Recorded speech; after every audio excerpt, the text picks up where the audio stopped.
Bonsoir, on va vous laisser vous asseoir tout doucement. Donc, bienvenue sur cette deuxième rencontre de l'après-midi, qui est une rencontre qui est faite dans le contexte d'une expo qui a lieu en ce moment au troisième étage, qui s'intitule Spirou dans la tourmente de la Shoah. Et donc, ceci pour dire que dans ce débat, on pose la question de la Shoah et de la bande dessinée, qui a été l'objet d'une grande exposition ici même en 2017, et pour interroger le fait que c'est un sujet qui est toujours d'actualité. Et ce qui est intéressant sur un sujet comme celui-là, c'est que sa perception change avec le temps. Les événements, par exemple, d'Ukraine viennent ranimer des images qu'on a pu emmagasiner tout au cours des années. Ça change aussi la perspective, la réflexion qu'on peut avoir sur la Shoah. Et on a aujourd'hui un plateau très copieux et très éclectique, avec des scénaristes, beaucoup de scénaristes, et un dessinateur et une dessinatrice. Tous, de près ou de loin, se sont intéressés au sujet des génocides, la Shoah, mais aussi le génocide des Arméniens sous l'Empire ottoman. Pardon, oui, c'est encore l'Empire ottoman. Et puis, donc, c'est une mémoire qui est historique, mais aussi familiale, dans toutes ses dimensions, et notamment son traitement par les négationnistes et les complotistes. On voit que c'est encore un sujet qui est traité aujourd'hui. On ne va pas faire, vu le nombre de personnes qu'il y a autour de nous, on ne va pas faire de thèse très élaborée, mais on peut en revanche se poser la question de voir donc, comment en 2023 la BD, la Shoah, reste un sujet et comment on la transmet. C'est surtout ça qui est intéressant, c'est de voir comment les nouvelles générations la transmettent par rapport à hier. Et puis, on peut aussi évoquer son évolution à l'avenir, c'est-à-dire est-ce que ce sera encore un sujet dans quelques années. Voilà. Donc, je vais commencer par faire un tour de table. D'abord, Julie, il faut que je prononce correctement le nom, Scheibling. Vous étiez enseignante en histoire du géo et vous avez étudié les relations internationales, c'est intéressant, à l'université Bilgi à Istanbul et puis à Sciences Po Lille. Vous êtes journaliste, comédienne. Oui, d'accord, donc journaliste non, comédienne, mais surtout scénariste aujourd'hui.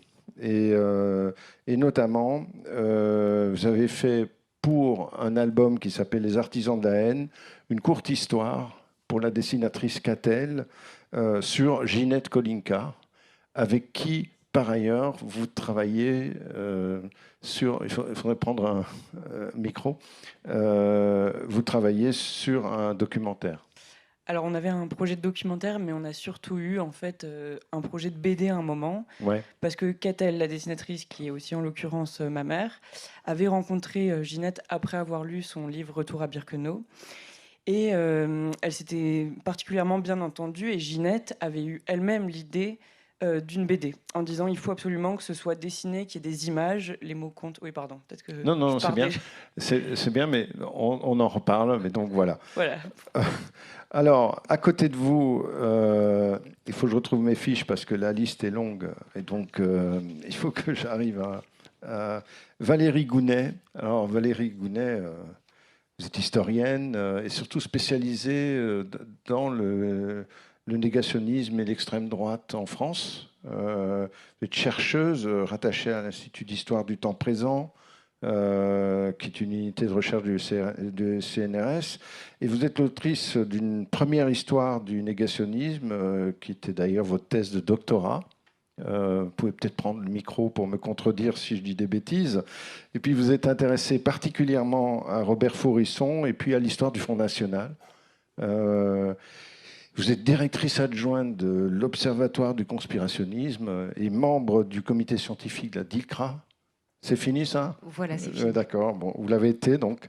Et vos derniers ouvrages publiés sont L'illusion nationale avec Vincent Jarousseau aux arènes, Les Français d'abord, slogan et viralité du discours du Front National, donc chez Inculte. Et puis surtout, vous êtes avec plusieurs scénaristes et dessinateurs, parce que vous êtes 4 au total, vous nous expliquerez un peu comment ça s'est goupillé, autrice d'une BD qui s'appelle Ils sont partout, paru aux arènes également, aux arènes BD, qui est une plongée en images dans le monde du complotisme. Eh bien, on aura l'occasion d'en reparler. Puis, à côté de moi, j'ai Gorune Aprikian. Alors, Gorune, vous me contredisez si jamais je dis des bêtises. Vous êtes auteur, réalisateur, producteur. Voilà, pour le moment, ça va. Vous avez été patron de presse, Usine Nouvelle, Téléstar, Télépoche, Studio Magazine, le film français. Voilà.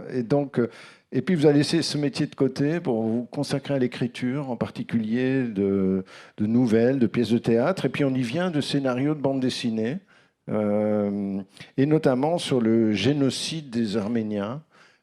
Il serait intéressant de comparer cette mémoire à celle de la Shoah. Donc 2 albums, un qui s'appelle Varto, que vous avez co-signé avec Jean-Blaise Dian, et un dessinateur qui s'appelle Stéphane Torossian. Et puis une histoire du génocide des Arméniens, également avec Jean-Blaise Dian, et un dessinateur coréen. Vous m'expliquerez un peu comment on fait travailler un dessinateur coréen sur des sujets comme ceux-là, qui s'appelle, j'espère prononcer correctement son nom, Kyung-Eun Park. C'est publié chez Petit à Petit. Et puis Jean-Blaise, justement, je parlais de vous, vous êtes également scénariste. On vous doit des séries à succès, quand même, comme le Grand Mort avec Régis Soisel et Vincent Mallier chez Glénat, Les 4 de Baker Street avec David Etienne et Olivier Legrand, des adaptations littéraires, des BD historiques, documentaires. On vous doit une BD sur la guerre d'Algérie. Oui.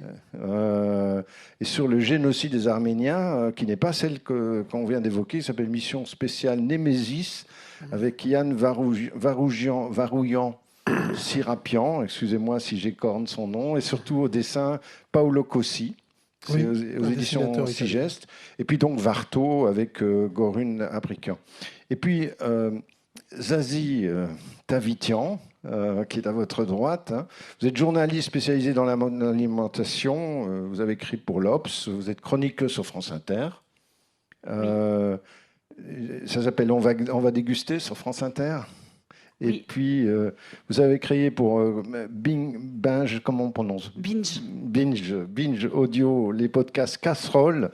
Et à la recherche de Jeanne, qui est devenu un roman graphique dessiné par Caroline Perron, qui est à votre droite, où vous retrouvez le souvenir de votre arrière-grand-mère disparue dans la Shoah.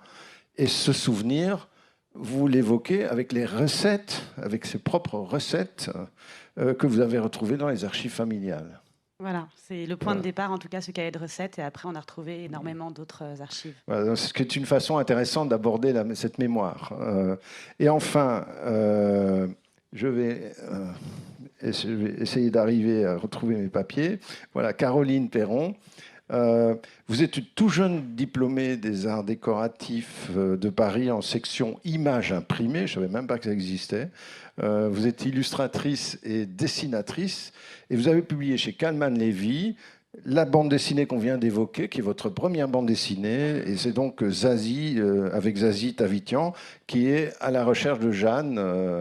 Et donc, voilà. Donc, on va commencer par... Bon, on s'en fout, vous inquiétez pas. Ça n'a pas commencé, c'est important. C'est la deuxième fois que je t'oublie cette semaine. C'est terrible. Bravo, vraiment. C'est terrible. Heureusement, en fait, c'est tellement important que grave. Voilà, je me rattrape comme je peux.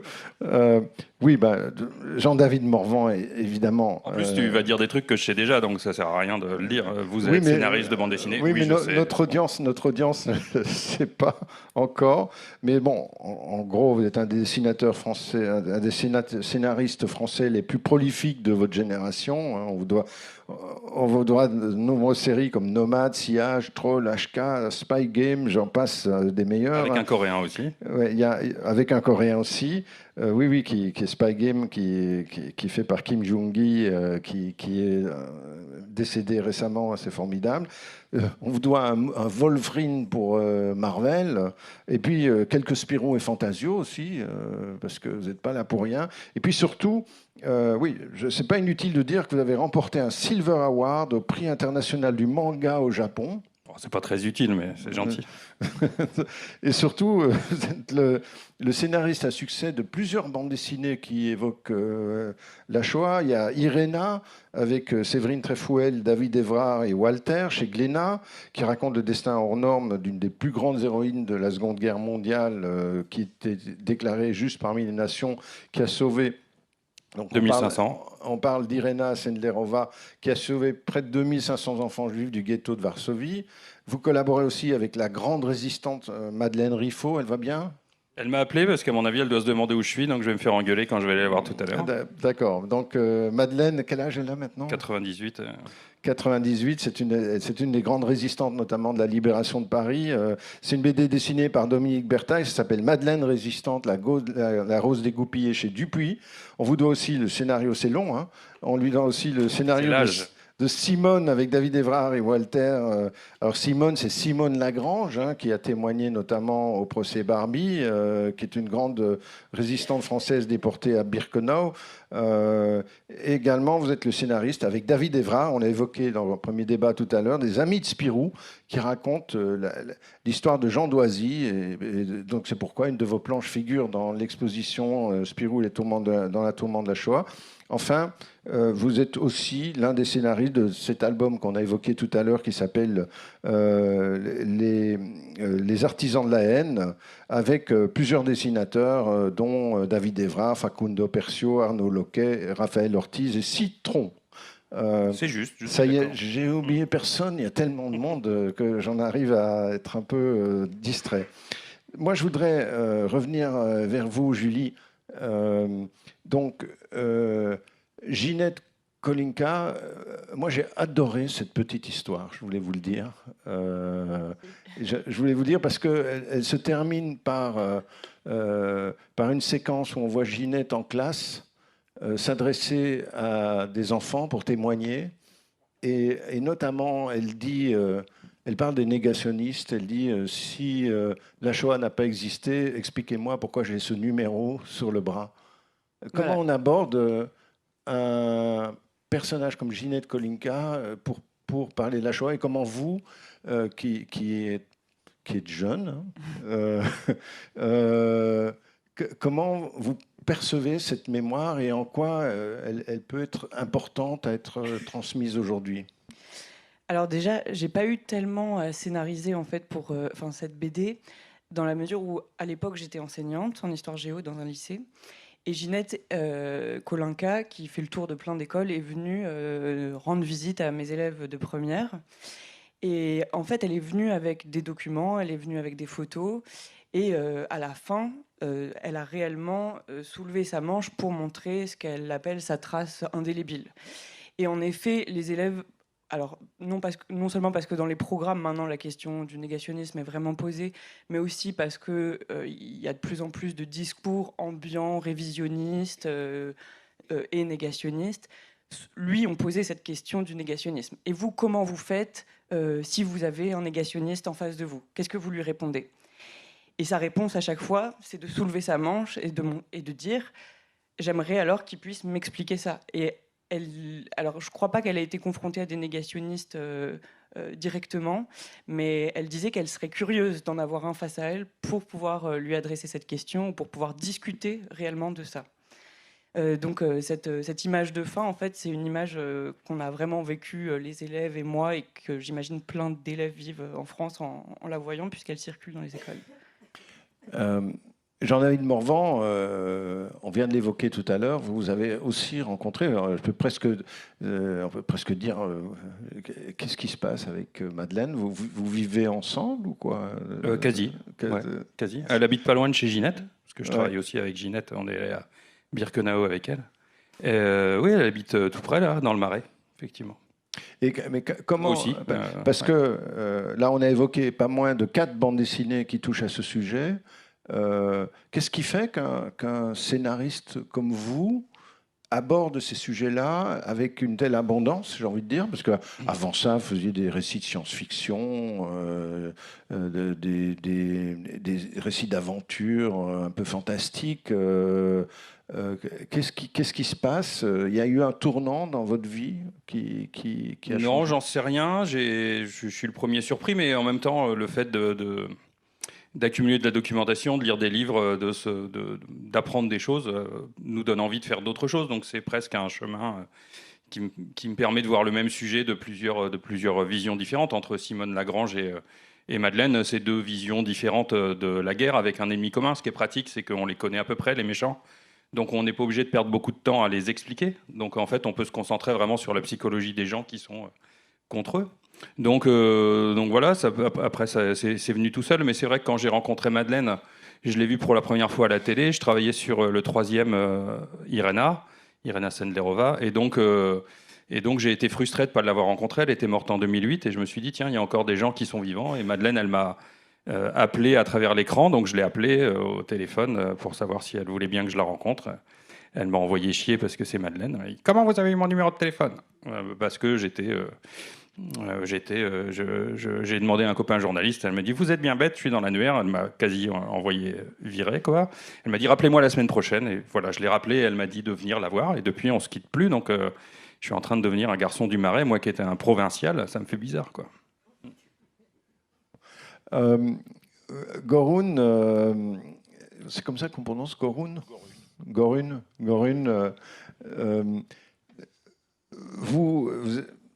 C'est autre chose qui vous meut, parce que avec Jean-David, oui, j'ai oublié de poser la question à Jean-David. Jean-Blaise. Non, mais Jean-David d'abord. J'ai oublié de poser la question, oui. Il y a une séquence dans Le complot de Will Eisner, où on voit Will Eisner qui s'adresse à une dame qui porte une pancarte antisémite, et il aborde la dame, il lui dit, mais qu'est-ce qu'ils vous ont fait, les Juifs, pour que vous manifestiez contre eux? Et la réponse a été, vous posez la question parce que vous êtes juif. Et donc, je pose la question, est-ce que vous êtes juif? C'est la question de... Je crois pas. Non. Je crois pas. Mais et alors, qu'est-ce qui fait qu'un non-juif puisse s'intéresser avec autant d'importance à ce sujet? Pas seulement à la question de la Shoah. Il y a la résistance, Madeleine n'étant pas juive non plus, mais la résistance. Il y a quoi? Il y a quelque chose de l'histoire personnelle? 2 de ses meilleurs copains étaient juifs quand même, Raymond Aubrac, donc Raymond Samuel, et Vercors, Jean Brulaire, donc, qui était résistant aussi. Donc, mais non, une fois au Japon, quelqu'un m'a tapé sur l'épaule, d'ailleurs, un japonais, pour me demander si j'étais juif. J'étais surpris. Mais ça m'aurait pas gêné, mais non. C'était pas Madame Sarfati? Non, c'était un vrai japonais. C'était bizarre, j'étais surpris, mais voilà. Ouais. Non, je suis pas juif. Désolé. En revanche, Goroun, Aprikian, ça laisse des traces, un nom comme ça, non? Oui, ça, on ne peut pas nier une origine arménienne. Ouais. Et alors, vous, il y a une grande différence, c'est qu'il n'y a plus de témoins. Donc vous êtes vraiment dans la transmission d'une mémoire, parce que, en tout cas, je parle du génocide de 1915. Il y a d'autres témoins peut-être plus tard, dans d'autres circonstances. Mais là, on parle du génocide des Arméniens entre 1815 et 1919, si je ne me trompe pas. Corrigez-moi. Oui, il y a plus de enfin, ma génération est celle qui a connu les derniers témoins quand on était enfant, et maintenant ils ont disparu. Et donc on a forcément une relation particulière avec cet événement parce qu'on a connu des témoignages directs de gens qui ont subi cet événement. Mais à un moment, ces gens-là finissaient également par par disparaître. Et c'est vrai qu'il y a une difficulté de transmission à nos enfants, à la génération suivante, parce que c'est pas la même chose. Il y en a un, c'est quelque chose d'incarné, et après, ça devient quelque chose d'un peu plus intellectuel, quelque chose qu'on vous raconte. Il y a pas mal de différences dans cette problématique de parler du génocide des Arméniens. Par exemple, tout à l'heure, Jean-David disait on n'a pas trop besoin d'expliquer les méchants, parce que tout le monde sait à peu près les méchants. Ben, dans le cas des Arméniens, il faut quand même tout expliquer, parce que personne ne sait rien.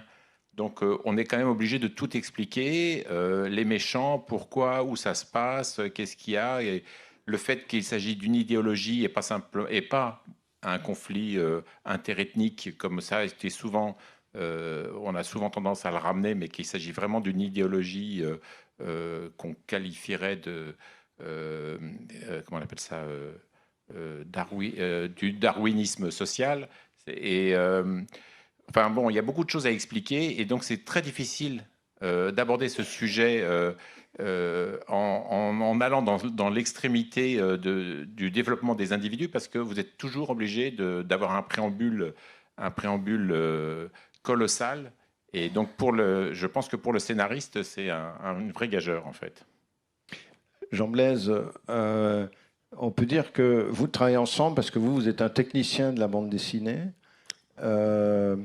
C'est Tardy qui disait la bande dessinée est un art pauvre parce que n'importe quel feuilleton stupide vous fait la larme à l'œil dès qu'il y a une scène un peu émouvante. Dans la bande dessinée, c'est presque impossible. Comment techniquement on peut arriver à rendre transmissible ce genre de récit?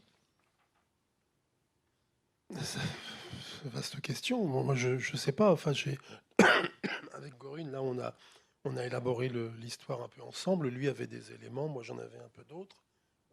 Et puis collé au menton. Oui. Et bon, ben, on est parti comme ça. Mais c'est vrai que moi, je pars à chaque fois sur des éléments qu'on me donne un peu. Et je m'y intéresse de près parce que j'avais mon grand-père qui venait d'Arménie aussi et qui a vécu tout ça, quoi. Mais c'est pour ça qu'on choisit de le faire? Oui.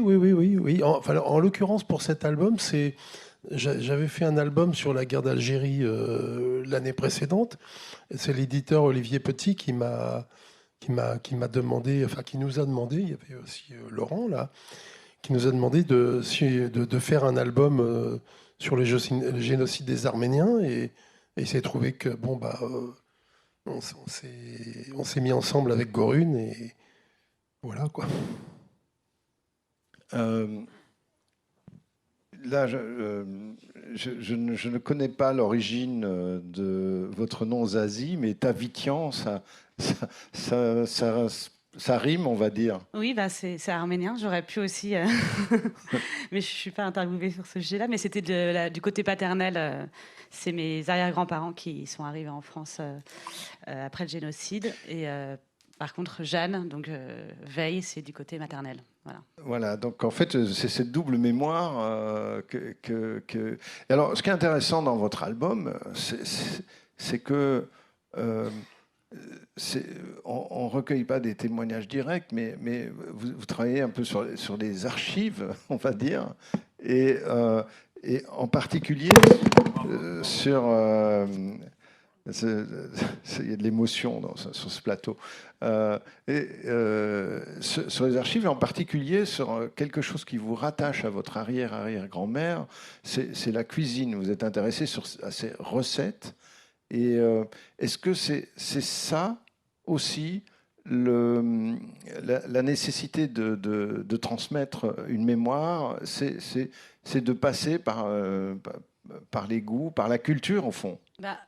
C'est Gorune qui disait tout à l'heure que c'est de plus en plus difficile de transmettre cette mémoire de façon incarnée, mais je crois que c'est possible pour nos générations. En fait, le point de départ de Jeanne, c'est effectivement un cahier de recettes que retrouve une cousine en Israël.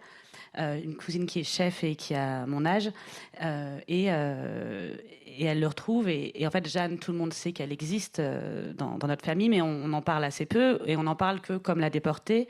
Elle a été déportée, elle avait presque 60 ans, et on ne s'est rien transmis d'autre d'elle que cette déportation. Et donc, pas grand-chose en réalité.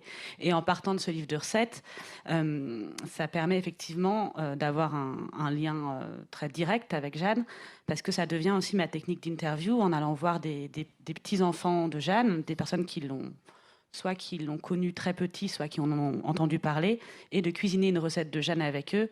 Voilà, c'est un peu mon cheval de Troie, ce livre de recettes, pour arriver vers des personnes de ma famille et leur dire, on va parler de Jeanne, mais d'abord on va cuisiner une recette de Jeanne. Et après, en allant chez chacun des membres de cette famille, je découvre en fait qu'ils ont gardé énormément d'archives, et que ces archives racontent la vie de Jeanne, mais racontent aussi beaucoup d'eux-mêmes. C'est-à-dire que c'est pas étonnant que ce soit une chef qui ait le livre de recettes. C'est pas étonnant que ce soit sa petite fille la plus religieuse en Israël qui ait gardé sa Torah, ni que ce soit son autre petite fille qui, elle, adore les travaux manuels, une boîte qu'elle imagine que Jeanne a construite. Donc ça raconte et Jeanne, à travers toutes ces archives, et aussi tous les liens qu'ont imaginé ou qu'ont gardé sa descendance avec cette grand-mère, arrière-grand-mère, arrière-arrière-grand-mère disparue. Alors Valérie, vous êtes confronté depuis de nombreuses années, notamment en travaillant sur Faurisson, à une espèce de contestation de cette mémoire. Comment cette contestation a-t-elle évolué? D'abord, je pense qu'elle arrive dès l'occupation, en fait. Dès l'occupation, les nazis tentent d'effacer les traces. Et puis derrière, ils ont des transmetteurs d'un autre genre que ceux qu'on a autour de la table ici. C'est des gens qui transmettent la négation du génocide, une négation qui touche aussi bien d'ailleurs les Juifs que les Arméniens. On aura l'occasion d'échanger sur cette question. Vous qui êtes chercheuse, qui êtes historienne, est-ce que vous voyez une évolution et est-ce que les négationnistes ne deviennent pas de plus en plus forts à fur et à mesure que les témoins disparaissent? Alors, je vais essayer de faire court quand même. Alors, c'est vrai que déjà, c'est en France que ça apparaît, ça c'est la première chose à dire quand même, et que vraiment le négationnisme apparaît 3 ans après la fin de la Seconde Guerre mondiale. Ce qu'il faut voir, c'est que les premiers... Le premier est un homme d'extrême droite, beau-frère d'un collaborateur, Robert Brasillac. Le second est un ancien déporté, je vous parle de la France. Le troisième est un homme d'extrême droite, futur cadre du Front National. Et le héros, on va dire Faurisson, vous l'avez nommé, est un prof d'université. Donc au fur et à mesure, on se rend compte qu'en France, c'est cette spécificité qui fait qu'il y a plusieurs négationnismes qui vont s'agréger, mais qui arrivent à la même conclusion, c'est-à-dire que les Juifs sont des menteurs et qu'ils ont inventé la Shoah. La différence entre aujourd'hui et hier, c'est évidemment le mode de diffusion et les réseaux sociaux.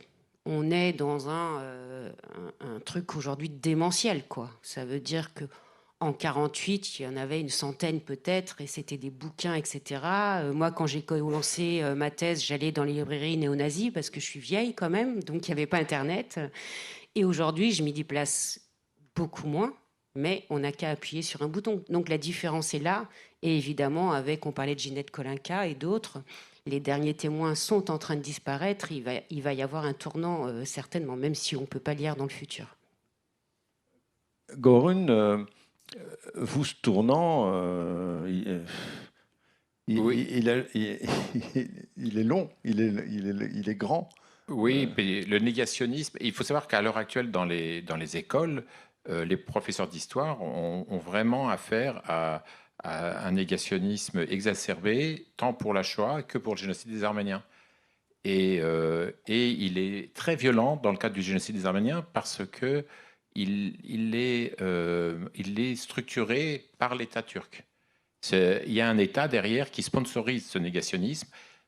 En gros, les enfants d'origine turque vont prendre des cours du samedi pour apprendre qui sont dispensés par des associations relevant du enfin, sponsorisés par l'État turc. On leur apprend la langue maternelle et on leur apprend également une version de l'histoire. Ils rentrent en cours d'histoire et ils contestent ce que dit le prof lorsque ça arrive sur le sujet de façon argumentée et cohérente, en tout cas avec quelque chose qui leur a été enseigné. Donc là maintenant, on est dans ce cadre-là d'enseignement contre enseignement. Et un des objectifs de la bande dessinée, pour moi, de cet album, était de donner à la fois aux élèves d'origine arménienne, aux élèves d'origine turque, aux élèves de toute origine, et aux enseignants, les éléments pour désamorcer le discours négationniste de l'État turc qui s'infiltre dans l'éducation nationale française à travers tout ce tissu associatif qui est assez actif en France. Enfin, c'est une politique coordonnée de négationnisme d'État. Je crois que je ne sais pas s'il y a beaucoup d'autres exemples d'une telle action, mais bon, la Turquie est très active sur ce sujet. Oui, puis ça s'inscrit dans l'actualité parce que, par exemple, les événements en Syrie ou dans le Kurdistan, au Royana, etc., reproduisent des choses qu'on a déjà connues et auxquelles on ne fait même pas allusion.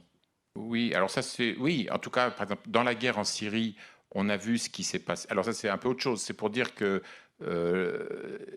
il y a toujours le génocide arménien est toujours actif dans l'idéologie de l'État turc et de ses affiliés. La finalité de ma question, c'est comment les négationnistes argumentent au fond comment ils développent leur argumentation contre la mémoire de ce génocide? L'argument de base du négationnisme, enfin il y avait deux volets. L'argument de base du négationnisme turc est de dire que c'était des déportations pour mettre les populations à l'abri. Il n'y avait pas d'intention mortelle. On a juste déplacé les gens. Bon, ben, après il a fait froid. Les gens sont morts de froid parce qu'il a fait froid, mais c'était pas volontaire. Et donc avec une diminution drastique du nombre de morts, puisqu'ils calculent un nombre de morts infiniment plus bas et qui sont morts d'intempéries. Et donc c'était de la relocalisation de population. Et ensuite de dire que finalement, quand on découvre des charniers, etc., mais là, ils inversent l'histoire. C'est les Arméniens qui, avant de partir, ont tué les Turcs. Donc les charniers découverts sont des Turcs qui ont été tués par les Arméniens. Donc après, tout est inversé. Et toute une logique également pour, par exemple en Turquie, le mot génocide est mis à toutes les sauces, ce qui fait que tout est génocide. Enfin, du coup, le mot il n'a plus la même force. Donc, enfin voilà, il y a vraiment toute une pensée qui est faite pour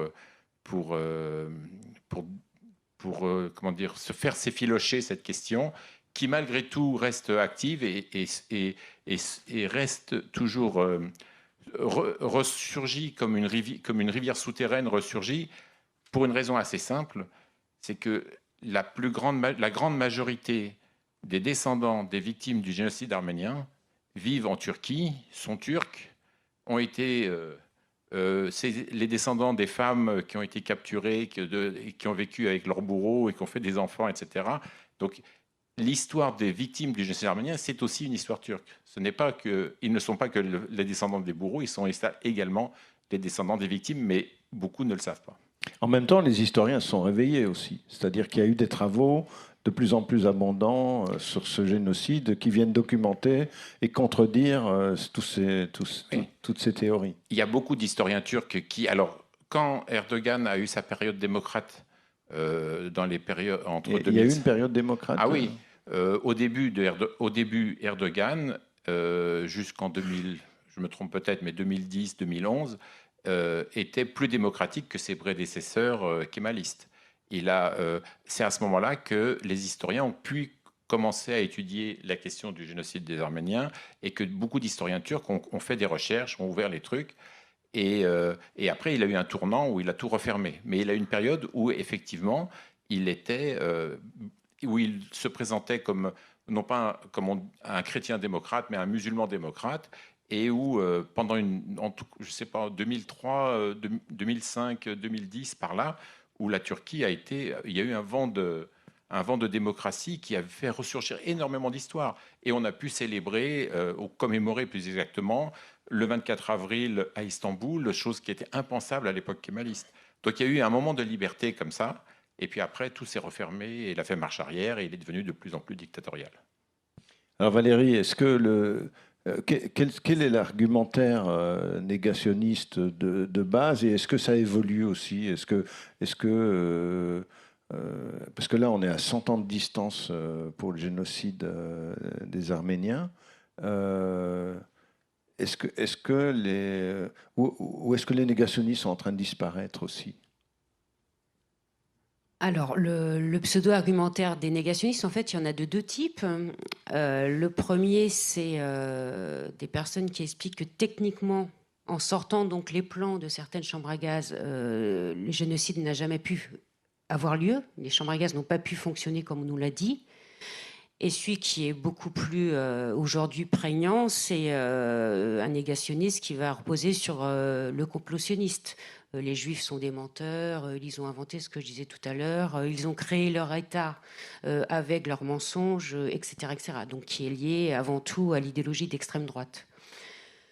Donc aujourd'hui, on n'a pas trop de mal à avoir des personnes qui assument complètement leur négationnisme, ce qui n'était pas le cas d'hier. C'est-à-dire qu'on va pouvoir voir sur les réseaux sociaux un homme qui peut, pour son anniversaire, s'exhiber avec le puce d'Hitler ou mettre des bougies en forme de croix gammée sur son petit gâteau, etc. Donc on est là-dedans. Après, oui, il continue d'exister.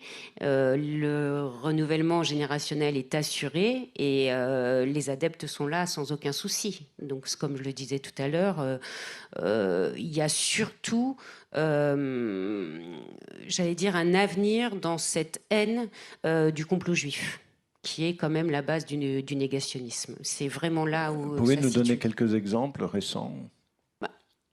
Ce que je veux dire par rapport à ça, c'est que quand on demande aujourd'hui à toute génération confondue, êtes-vous négationniste, est-ce que vous niez l'ensemble de la Shoah, le pourcentage est assez faible pour l'instant. Après, si on demande, croyez-vous au complot sioniste mondial, je vois, quand on avait fait une enquête en 2018 avec Conspiracy Watch, entre autres, il y avait plus de 20% des personnes qui y croyaient. Donc c'est vrai que c'est la base de l'antisémitisme, du négationnisme, et c'est là qu'on peut voir qu'il y a, j'allais dire, un filon qui peut prospérer, quoi, tout simplement.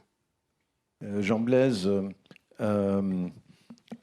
est-ce que la bande dessinée est un bon vecteur pour lutter contre des choses aussi pesantes que le négationnisme, et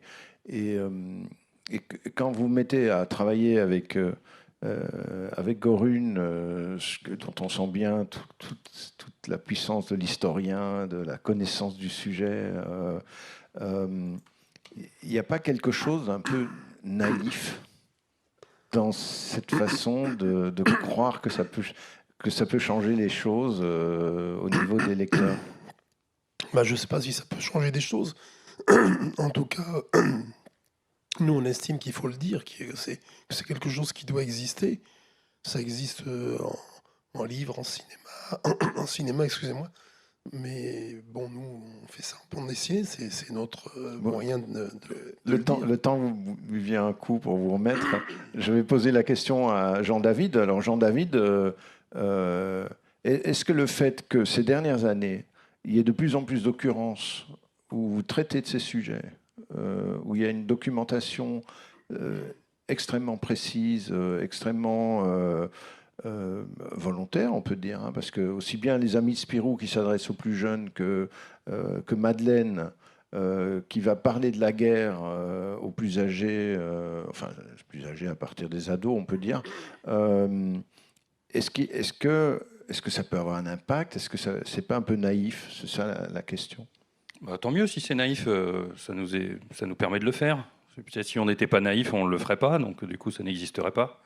Donc je pense que c'est plutôt bien d'être naïf dans ce sens-là. Après, Quand j'ai fait Irena, vraiment, quand je suis allé voir certains éditeurs et que j'ai dit j'ai une super idée, on va raconter le ghetto de Varsovie et la Shoah pour la jeunesse, on m'a dit t'es quand même un peu con. J'ai dit c'est vrai, mais je vais quand même le faire. Et je me rends compte que Eux, ils ont des cons avec vous puisqu'ils l'ont publié. et voilà, c'est pas les mêmes, mais chacun est con à son tour, donc c'est pas grave. Et donc, je me rends compte aujourd'hui en allant faire beaucoup d'interventions scolaires et de choses comme ça, que quand on est face aux enfants, en tout cas ceux qu'on rencontre, ils sont intéressés. Ceux qu'on rencontre, ils sont passionnés. Ceux qu'on rencontre, ils comprennent aussi le rapport entre, par exemple, le harcèlement à l'école et le bouc émissaire. Donc, ils comprennent très bien tout ça. Donc, il suffit de leur en parler. Les profs font un super boulot. Moi, en tout cas, tous les gens que je rencontre. Donc, en fait, c'est aussi par la BD qu'on réussit à faire ça. On fait des expos, qu'on fait tourner dans les écoles. Donc, moi, je pense que c'est pareil, évidemment, avec Ginette ou Madeleine. Madeleine, elle sort plus maintenant, mais Ginette, elle continue. Et c'est vrai que les enfants qui auront croisé Ginette ou Madeleine à l'école, ils seront plus jamais les mêmes que s'ils ne l'avaient pas croisé, parce qu'ils auront sans doute compris quelque chose, peut-être pas tous, mais peut-être que si c'est juste 5 sur une classe de 25, c'est déjà pas mal.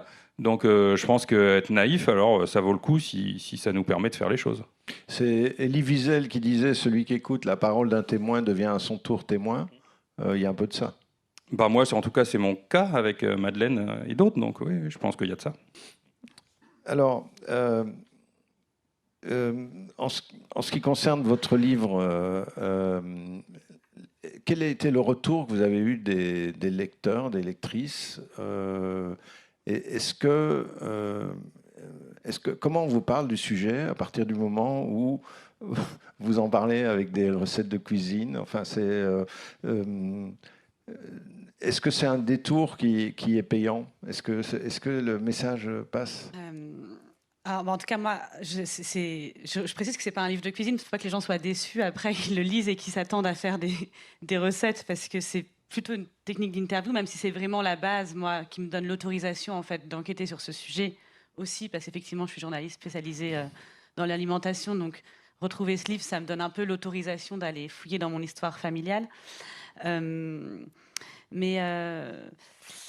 Effectivement, ce qui est intéressant, je pense, c'est que pas mal de retours, d'abord des auditeurs du podcast et puis des lecteurs du livre, c'est que ça leur donne envie, eux, de poser des questions à leur propre famille, de les interroger, et que ce soit sur leur histoire familiale, la Shoah, mais aussi des personnes qui m'ont écrit parce qu'ils avaient vécu des histoires avec la guerre d'Algérie ou avec tout ce genre d'histoires. Donc c'est cette idée qu'on a le droit d'aller interroger ses parents, ses grands-parents, et qu'il faut le faire tant qu'ils sont encore en vie.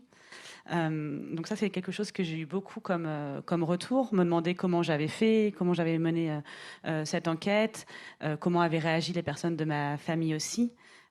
Voilà, ça me fait plaisir parce qu'il y a certaines personnes de ma famille qui sont là aussi dans le public, par exemple, aujourd'hui. Et je crois que quand j'ai fait ce livre, je ne me suis pas dit je vais le faire...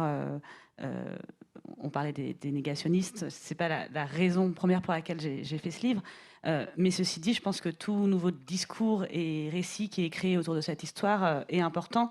Et effectivement, nous aussi, on a fait des rencontres dans un collège. On avait 50 collégiens qui étaient hyper intéressés. Donc, c'est des nouvelles personnes qui vont découvrir cette histoire, qui parfois la connaissent pas du tout. On disait qu'on connaissait l'histoire de la Shoah, mais moi, je me rends compte qu'il y a des jeunes générations qui la connaissent vraiment pas ou très mal. Et donc, chaque nouvelle personne qui lit ce livre, qui en parle autour de lui, déjà, c'est un petit pas de gagner. C'est quelque chose d'important. Caroline, je ne vous ai pas beaucoup donné la parole jusqu'à présent. C'est votre première bande dessinée. Racontez-nous comment vous avez rencontré Zazie, comment c'est arrivé jusqu'à vous. Et puis surtout, comment on dessine un sujet comme celui-là? En fait, à l'origine, ce livre était une histoire écrite en podcast pour Binge Audio, qui est donc une production de podcast. Et comme je suis dessinatrice, j'écoute beaucoup de podcasts. Donc j'ai écouté À la recherche de Jeanne, et donc c'était 5 épisodes donc de cette histoire-là que ensuite donc on a réécrit pour la bande dessinée. Mais en fait, moi, ce qui m'a touchée dans cette histoire, c'était la démarche de Zazie. de retourner sur les traces de cette femme qui est quand même son arrière-grand-mère. Donc voilà, on a du mal à remonter si loin. Et de vraiment lui donner une place et lui donner une vie et la faire revivre en fait à travers un jeu de comédiens, des lectures d'archives, etc. Donc moi, ça m'a énormément touchée, émue. Et puis, je lui ai tout de suite écrit après l'écoute de ce podcast pour lui dire que j'avais adoré et que je la félicitais. En fait, c'est aussi un gros travail d'investissement émotionnel aussi, d'aller questionner des personnes de sa famille qui n'ont peut-être pas forcément envie de reparler de ce sujet. Donc voilà, bref, tout ça aussi pour des raisons, je pense, un peu personnelles. J'ai aussi perdu un parent, donc je pense que c'est vraiment quelque chose qui me parlait vraiment, même si c'est pas lié à la Shoah. Et donc du coup, ensuite, Zazie m'a parlé de ce projet d'écrire ce podcast, mais pour la bande dessinée. Et donc c'est comme ça que je me suis complètement lancée dans cette aventure. Et comment aborder ce sujet quand on est jeune en fait, c'était vraiment grâce à toutes les archives, je pense, que j'ai pu vraiment travailler. Parce que sans ça, ça aurait été très compliqué d'imaginer. Alors en fait, nous, on raconte, l'histoire raconte quand même qui était Jeanne, et aussi ensuite les circonstances de sa déportation et comment ça va se passer. Mais en tout cas, ce qui était important, c'était de raconter qui elle était jusqu'à ce moment-là. Donc, je me suis basée beaucoup à partir de toutes ces lettres, de toutes ces archives, de toutes ces photos. Et donc ça m'a vraiment aidée à travailler. Et puis ensuite, quand on parlait plus du contexte historique, je me suis mise à faire vraiment des recherches, mais même iconographiques. D'ailleurs, ici même, au Mémorial de la Shoah. Donc je pense que pour travailler sur ce sujet, vraiment en bande dessinée, visuellement, il faut des archives. Et je me permets de rebondir par rapport à votre bande dessinée, Madeleine, parce que j'ai vu l'exposition à Angoulême, et il y avait un moment, une planche où en fait elle raconte mince, j'ai oublié comment ça s'appelle. Enfin, ils essayent de piéger les Allemands, et donc du coup, ils sont sur un pont. Et en fait, grâce au témoignage, on se rend compte que grâce aux témoignages et aux archives, on se rend compte que le pont, en fait, n'était pas là à l'époque et qu'il a changé. Et donc, du coup, ça a permis de changer le dessin. Et en fait, cette exigence-là, elle a été vraiment aussi importante pour moi et d'où l'importance des archives. Je veux bien ça fait allusion à une scène précise. C'est une scène qui sera dans le tome 3, mais comme Madeleine, le jour de ses 20 ans, elle a pris un train allemand avec 3 de ses camarades sur la petite ceinture au but de Chaumont. Elle nous expliquait qu'elle était sur la passerelle et qu'ils ont, avec ses copains, balancé des grenades sur le train pour que le train y recule, il soit bloqué dans le tunnel. De l'autre côté, il y avait les résistants de Ménilmontant, donc ils ont bloqué les Allemands. Et donc, aujourd'hui, il y a une passerelle au-dessus de la petite ceinture. Et on se demandait comment, soit elle avait fait pour jeter des grenades aussi loin, soit alors le train arrivait dans l'autre sens et Madeleine s'était peut-être trompée en nous racontant l'histoire. Donc aujourd'hui, on sait que Madeleine ne se trompe jamais quand elle raconte une histoire, donc au moins c'est réglé. Mais on s'est rendu compte que la passerelle, elle n'était pas là, en fait, elle est plus loin sur les buts de Chaumont, et donc on comprend très bien que en fait, le train, il arrivait de l'autre côté. Voilà. Donc ça, c'est de la reconstruction historique, et c'était tout finalement l'idée de l'exposition, c'est de dire comment est-ce qu'on raconte une mémoire vivante et aveugle, et qui peut plus maintenant en plus bouger, aller retrouver les endroits. Donc il faut que nous, on fasse aussi ce travail-là de recomposition, on va dire. Valérie, ça montre bien que les scénaristes, les dessinateurs peuvent être aussi historiens, parfois même, ils peuvent interpeller les historiens. Ah oui, c'est sûr. Pour parler de la bande dessinée, comment la vôtre a été faite aux arènes? En fait, ce qui s'est passé, c'est que je voulais, j'allais dire, garder la méthode de mes bouquins, et ces gros pavés que personne ne lit, Et j'ai continué à faire sur les témoignages directs. Par exemple, Le Pen apparaît, je suis allée l'interviewer, validation de l'entretien. Yanis Roder apparaît aussi, ou des choses comme ça. Donc en fait, j'ai bâti quelque chose et Jackie Schwartzman, qui est un scénariste, a scénarisé avec moi en gardant le canevas, mais il m'a appris aussi parce que c'est un boulot, quoi. C'est vraiment un boulot. Et puis après, il y a 2 dessinateurs. Qu'est-ce qu'on découvre quand on travaille avec un scénariste? On découvre alors, en ce qui concerne cette BD, parce qu'on est sur, on découvre une certaine fantaisie, parce que lui a voulu rendre, j'allais dire, non pas presque le sujet ludique. Il a changé les patronymes. C'est l'histoire d'une jeune femme assez légère qui ne devient plus légère parce qu'elle se rend compte que son frère est pris dans le piège du complotisme. Mais il y a une légèreté que j'aurais été incapable de donner, tout simplement, quoi. Il y a ce talent de scénariste que j'ai pas du tout, quoi. Gorune, vous, il y a 2 traitements.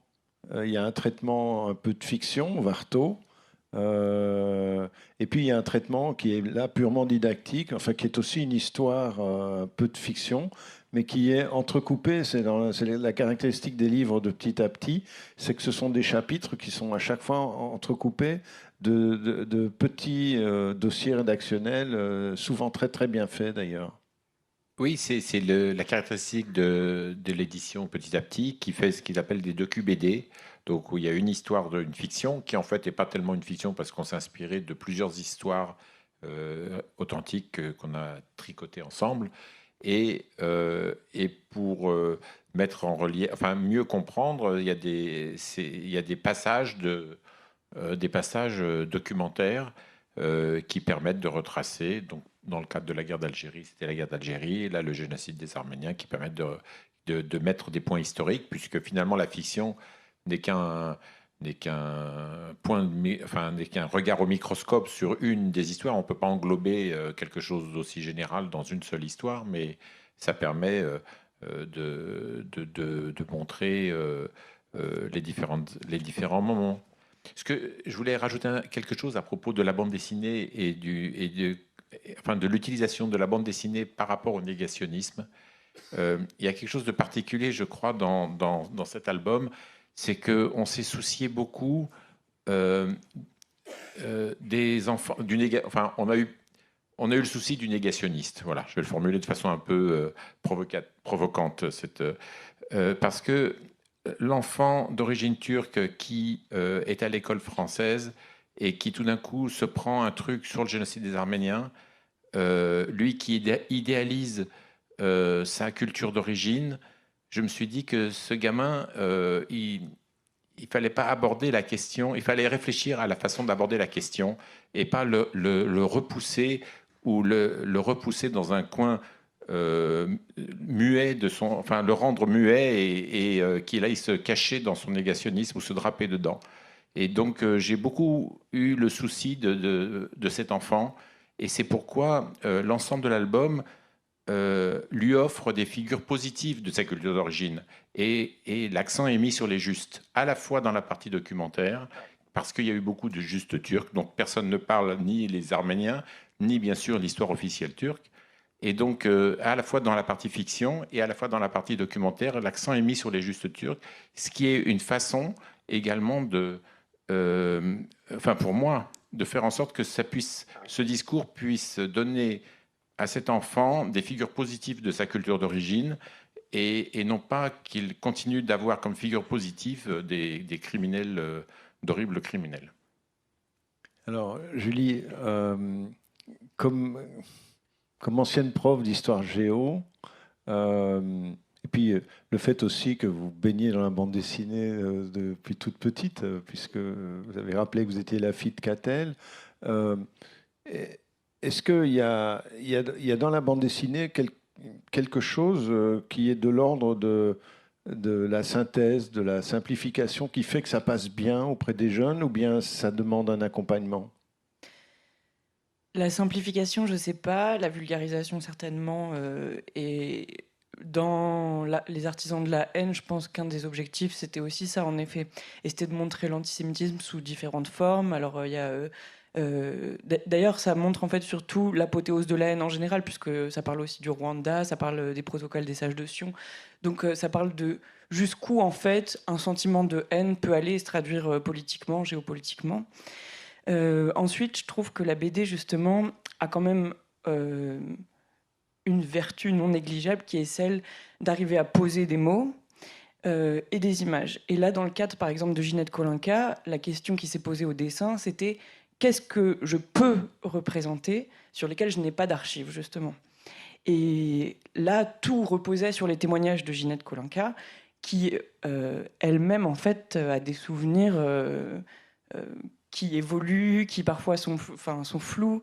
Donc, par exemple, savoir comment elle était habillée, quelles chaussures elle avait aux pieds. C'était plein de détails parce que je suis allée l'interviewer plusieurs fois chez elle, et c'était des détails en fait qui ont changé, même parfois selon les récits qu'elle me donnait en fait de son histoire. Et donc, en effet, à un moment, il faut synthétiser, ou il faut garder en tout cas que ce dont on est sûr pour pas trahir l'histoire. Et en même temps, ça permet quand même de la représenter, de représenter des scènes qui ne sont visibles nulle part. Et je crois que sur la question de la nudité, de ce qui, elle, l'a vraiment heurtée, et la honte ultime qu'elle a eue, en fait, c'était quand elle est arrivée dans le camp et qu'on lui a demandé de se mettre nue comme ça devant plein de femmes, ce qui était à l'époque pas du tout la norme, ce qu'elle avait jamais fait, même pas devant ses sœurs et sa famille. Et après, comment on les a rasés, comment on a rasé son sexe. Et en fait, ça, c'est ce qu'elle raconte aux élèves, ça, c'est ce que la BD a voulu montrer aussi. Et c'est des images, en effet, qu'on a nulle part. Donc il y a une part de liberté, et en même temps, ça permet... L'idée, c'était d'arriver aussi à représenter ça, et que des élèves ou le public puissent visualiser cette horreur. Et en même temps, vous avez fait approuver par Ginette. Oui, mais Ginette, elle voulait elle-même que ces images existent. Donc la BD ou le dessin, en tout cas, était un bon moyen de les faire exister. Et justement, le fait d'être aussi proche du témoin, ça permet de toucher à une vérité qui est différente ?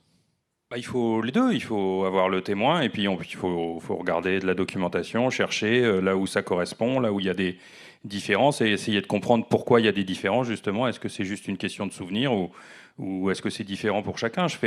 Là, on fait donc Simone qui vient justement d'avoir le prix des collèges à Angoulême, qui est arrivée dans un convoi, je crois dans 6 convois après Ginette. Donc Ginette, elle est arrivée à la Judenramp, qui est aujourd'hui remise loin de Birkenau, mais c'est elle qui a construit les rails qui ont amené Simone jusqu'à l'intérieur. Donc en fait, ça nous permet aussi, en faisant plusieurs bandes dessinées comme ça, de faire évoluer l'histoire, de voir comment ça s'est passé à travers le temps, etc. Donc c'est intéressant. Après, la mémoire, elle peut pas être parfaite. Même Madeleine, qui est quand même une machine à mémoire, il y a des choses qu'on peut confondre. Là, si je vais prendre un exemple, elle nous a dit, quand j'ai passé la ligne de démarcation, c'est un mec qui est venu me chercher, je le connaissais, c'était le fils d'une dame qui s'appelait Madame Maréchal, qui était une collaborationniste à Amiens, et qui m'a chopé pour le passage dans la zone non occupée, qui m'a violé, et ce gars-là était un milicien. Et donc on a fait comme ça. Et en fait, on s'est rendu compte après la première édition que la milice n'était pas encore créée. Donc, mais elle savait que c'était un milicien parce qu'elle l'a connu après. Évidemment, en bande dessinée, on résume, mais l'histoire est beaucoup plus longue. Dans la vérité, elle l'a connu plusieurs fois. Elle l'a connu avant la guerre, après la guerre, c'était son pion à l'école. Bref, et donc elle savait que c'était un milicien. Sauf que nous, on s'est planté, ça n'existait pas. Et c'est une question de moi. Donc après, on l'a transféré dans le sol. On a fait des recherches. Le sol, c'est le début en zone libre c'est Darnan aussi de la milice. Et donc voilà, on est obligé aussi de travailler là-dessus, et c'est forcément des périodes sur lesquelles on peut se planter. Mais on a de la chance, si la bande dessinée marche un peu, on a une deuxième édition, donc on peut toujours. Et donc ça a été corrigé ? Oui, bien sûr. Très bien. Alors, Zazie ? De représentation, Je suis aussi épatée par ce qu'arrivent à faire les dessinateurs de cette histoire-là et comment ils vont réussir à représenter des situations peut-être irregardables, mais ils vont réussir à le faire grâce au dessin. Donc évidemment, on pense à Maus quand on pense aux souris et aux chats, la façon dont il a réussi à mettre cette histoire-là en images. Et je le relisais ce matin avant de venir, et il y a une scène que j'avais pas spécialement remarqué et qui m'a sauté aux yeux. C'est un moment où ils essayent de se cacher, donc son père avec sa femme, ils sont dans la rue et ils se disent qu'ils font trop juifs, qu'on va les repérer en tant que juifs polonais. Et donc le père dit, moi ça allait, je faisais pas tellement juif, mais Anja, ma femme, on voyait que ça. Et donc là on voit, elle est dessinée évidemment en souris, et son personnage a une énorme queue de rat qu'elle traîne derrière elle. Et la force de cette image, c'est aussi la force des dessinateurs qui vont réussir. Évidemment, il y a moins de texte, peut-être qu'on parle de simplification, mais cette image-là, elle vaut 1000 mots. Et Caroline et moi, je me compare pas, on se compare pas à Arthur Spiegelman, mais on a dû représenter Drancy et il a fallu se demander comment on allait représenter Jeanne dans Drancy. Et c'était très compliqué parce qu'il y a peu d'images de Drancy qui existent cette période. On ne voulait pas se tromper historiquement. On ne voulait pas non plus être dans quelque chose de, comment dire, voyeuriste. Enfin, c'était difficile de faire évoluer Jeanne. Et puis, on avait passé toute la BD à la rendre vivante. Donc, l'imaginer des pages et des pages dans Drancy, ça nous paraissait aussi compliqué. Et on a trouvé la solution en plaçant l'action dans un Drancy contemporain et en représentant mon personnage aussi qui allait dans Drancy et qui pouvait imaginer Jeanne. Et en fait, et parler aussi de cette période-là dans ce Drancy contemporain qui est aussi très, très violent aujourd'hui quand on va le visiter. Juste, je pense qu'on peut tout raconter en bande dessinée, il faut juste trouver comment le raconter. Quand on a fait Irena avec David Evrard, qui est un dessin plutôt jeunesse, on a fait une scène qui est la Shoah par balle, que je voulais absolument raconter, parce que pour voir la menace qui pesait sur les personnages. Et en faisant la Shoah par balle, je m'étais dit, David, il a un dessin jeunesse, donc ça peut passer, on peut faire en frontal, on met la caméra au niveau des yeux, on met les Allemands qui viennent chercher les gens dans les villes de l'Est, qui les emmènent, qui les font se déshabiller dans un terrain vague, creuser, qui leur tirent une balle dans la tête. Je me suis dit, peut-être, sans doute avec ce dessin, ça marchera. Et en fait, quand j'ai vu les pages, j'étais choqué moi-même. C'était horrible, on peut pas faire ça, parce que juste, si on veut bien raconter l'histoire et que la personne continue à lire, il faut pas qu'il referme le livre. Et moi, même moi, en lisant ça, j'aurais refermé le livre, quoi. Donc il faut vraiment trouver comment faire. Donc on a mis 3 semaines, on est un peu lent, hein.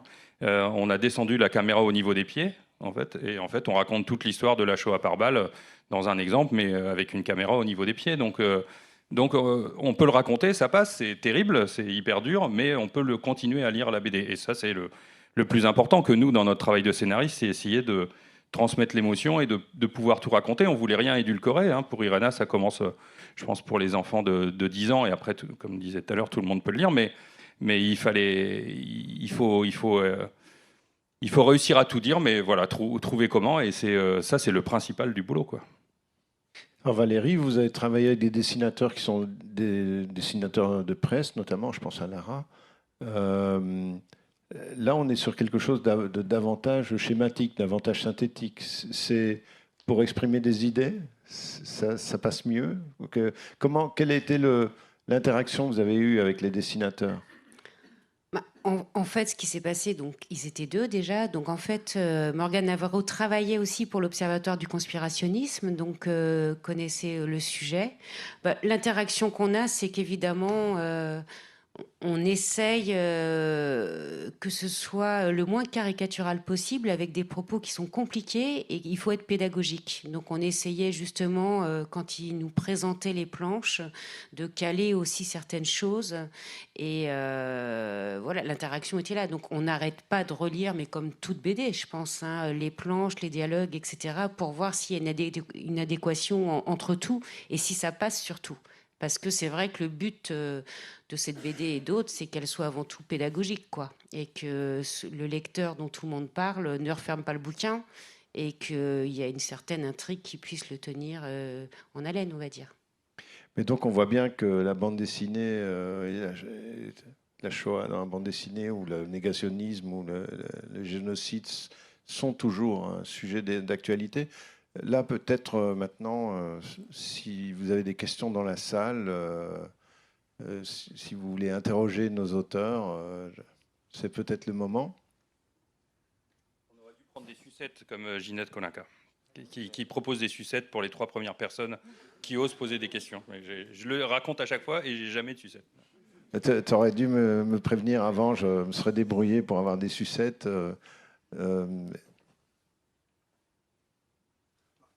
Ah, quand même, il y a une question. Oui. Vous pouvez interpeller directement les auteurs. Hein. Exact. Collez bien contre le menton. Oui, je m'adresse à vous qui avez dessiné pour les enfants turcs pour le génocide arménien. Moi, ce que je voudrais savoir, c'est comment ces enfants turcs, donc, ont reçu vos dessins. Alors, moi, j'ai pas dessiné. Enfin, vos albums. Moi, je suis le scénariste, enfin, avec Jean Blaise. Et c'était... Alors, je ne le sais pas encore. Pour l'instant, j'ai présenté ce travail à une association turque démocratique qui travaille en France, qui a beaucoup aimé et qui nous a proposé qu'on aille ensemble. Donc c'est quelque chose qui va démarrer, faire la tournée des écoles d'abord dans les coins faciles et ensuite dans les coins moins faciles. Et eux-mêmes n'étaient pas très rassurés pour les coins moins faciles. Voilà, c'est quelque chose qui va démarrer et voilà, qui, je pense, sera très intéressant à suivre. Moi, j'ai une petite question. Le dessinateur de l'histoire est un Coréen qui s'appelle donc Kyung-Jung Park. J'espère que je prononce correctement son nom. Comment un Coréen aborde cette histoire-là ? Comment on fait ? Parce que je l'ai vu travailler sur un autre livre qui s'appelle Yalabai et qui se passait au Liban. Et je sais qu'il est allé sur place au Liban, qu'il a vraiment, il s'est documenté. Comment un Coréen aborde-t-il la question arménienne ? Il a demandé beaucoup de documentation. Je lui ai fourni beaucoup de documentation. Il y a des choses évidemment où on a des trous où je ne sais pas. Il y a des éléments où, par exemple, j'ai toujours un problème pour savoir si dans les villages on mangeait à table ou on mangeait par terre. Et je ne sais pas si c'est dans les familles chrétiennes ou dans les familles musulmanes, c'est différent. Si ça dépend des villages. En tout cas, je sais qu'il y a encore, il y a des choses comme ça qui restent un peu floues et que j'ai toujours pas réussi à déterminer à l'époque. Et peut-être probablement, j'en suis arrivé à la conclusion qu'il y avait plein de solutions différentes. Mais ça pose une question quand même quand on est des détails comme ça. Sinon, il a beaucoup pris de documentation. Il a regardé des films qui eux-mêmes avaient fait ce travail. Parce que dans le cinéma, souvent, il y a aussi déjà un travail de recherche. Et lui a abordé cette question parce que je crois que la guerre de Corée et la tragédie d'être séparé en deux est quelque chose qui l'interpelle. En tout cas, les relations que la Corée a eues avec le Japon, le fait que la Corée soit un pays effectivement séparé en deux, où il y a des familles qui sont partagées des deux côtés, avec un exil intérieur, fait qu'il y a une sensibilité quand même pour les tragédies humaines, et qui le rendait quand même, je pense, un peu empathique avec l'histoire qu'il traitait. Voilà. Oui, je vous remercie pour ce débat extrêmement riche. Et il y a une question qui m'est venue à propos en particulier de Madeleine Riffaut. J'ai entendu parler de Madeleine Riffaut dans ma jeunesse comme journaliste et ses positions par rapport aux guerres coloniales. Alors, est-ce qu'il existe des bandes dessinées sur la guerre d'Algérie ? Est-ce que c'est encore un événement qui n'est pas passé par la bande dessinée ? Il y en a, puisqu'ils en ont fait une. Et puis nous, on va en parler bientôt avec Madeleine, parce que la continuité, c'est de parler de son engagement aussi pendant la guerre du Vietnam et pendant la guerre d'Algérie. Ouais.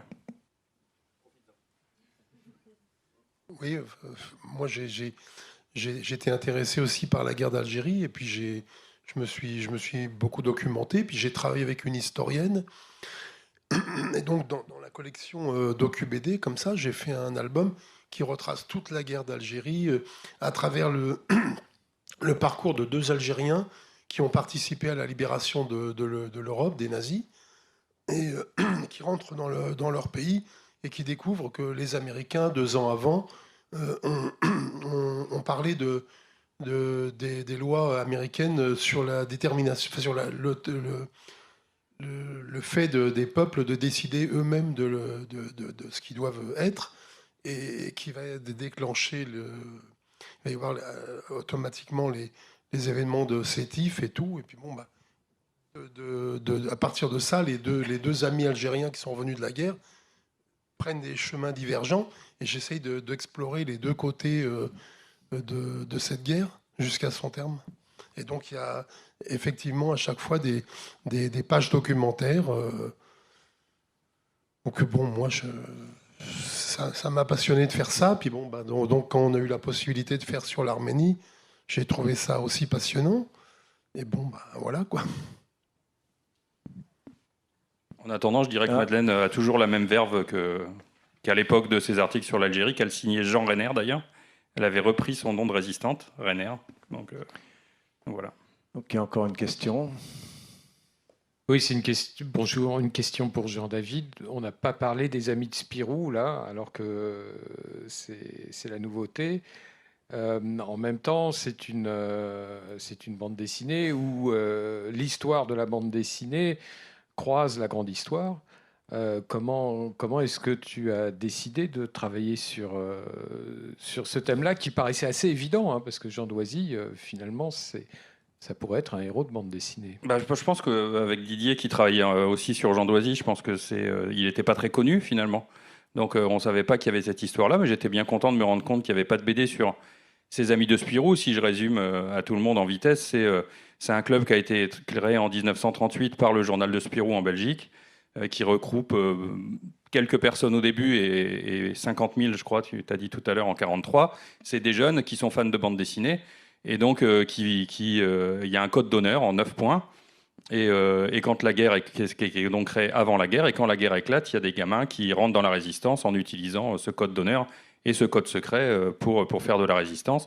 Et à la libération de Bruxelles, fin 1944, Jean Doisy écrit un texte dans Le Moustique, qui était donc le rédacteur en chef du journal de Spirou, en disant que 2 enfants qui sont rentrés dans la résistance en suivant ces codes, en fait, ont été tués par les nazis, et qu'au fur et à mesure de l'après-guerre, on découvrira que beaucoup sont morts de ça, de cette idée-là de la liberté que lui, il leur a transmise. Et donc, ce qui me semblait intéressant, c'était de voir qu'à la fois Jean Doisy est évidemment triste que les gamins sont morts, et en même temps très fier de les avoir emmenés vers la résistance, et finalement pas vers le rexisme, la milice en France, quoi. Donc il y avait là vraiment un sujet puissant qui nous permet aussi de traiter de bande dessinée, des journaux de résistance, du dessin de la résistance, etc. Il y a plein de choses formidables à raconter. Donc voilà, on va le faire. Très bien.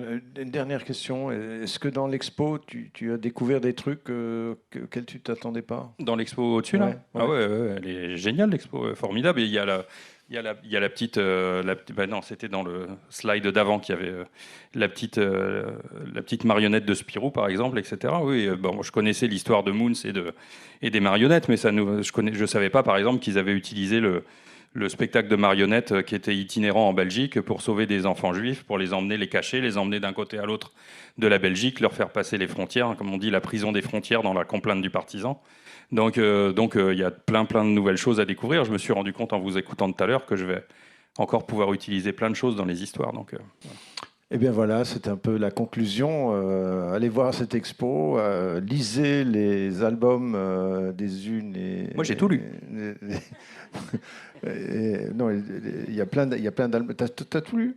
T'as tout lu. Ah bon, avant de savoir qu'il y avait ça, j'ai tout lu au fur et à mesure. Mais en tout cas, ça aura eu l'avantage de te les faire rencontrer, de vous les faire rencontrer. Et donc, je vous remercie d'être venu cet après-midi. Et puis, si vous restez encore quelques minutes, les auteurs sont là pour signer leurs ouvrages. Vous pouvez les acheter, ils sont là-bas. Et c'est le moment. C'est le moment. Et en tout cas, merci. Merci beaucoup.